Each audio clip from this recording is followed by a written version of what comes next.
बसा बचहो, शिव शंभु कहला बचहो न।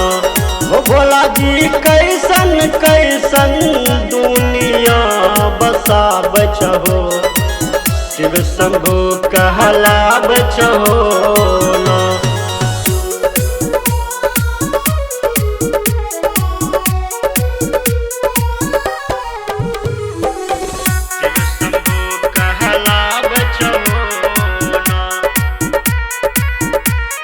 क्या करो कोठी कोठी धोन, क्या करो रोटी पर नहीं नोन। क्या करो कोठी कोठी धोन, क्या करो रोटी पर नहीं नोन। क्या करो भूखले में दिवस कटा बचहो, शिव शंभु कहला बचहो न। हो भोला जी कैसन कैसन दुनिया बसा बचहो, शिव शंभु कहला बचहो न।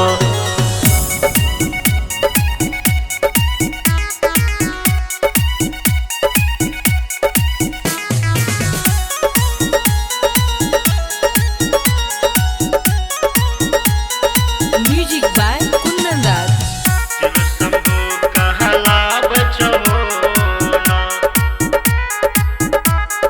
क्या करो कोठा और कोठारी, क्या करो टूटाली माराई। क्या करो कोठा और कोठारी, क्या करो टूटाली माराई।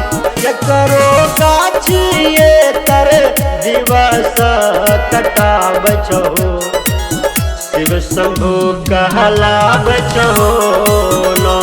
हो भोला जी कैसन कैसन दुनिया बसा बचहो, शिव शंभु कहला बचहो न। प्रेम से बोलो देवघर वाले बाबा की।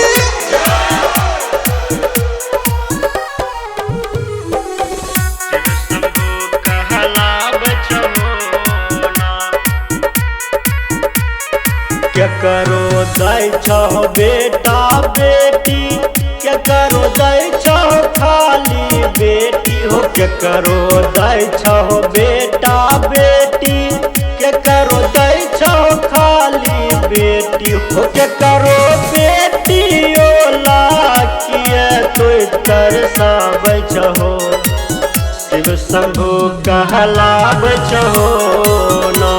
हो भोला जी कैसन कैसन दुनिया बसा बचहो, शिव शंभु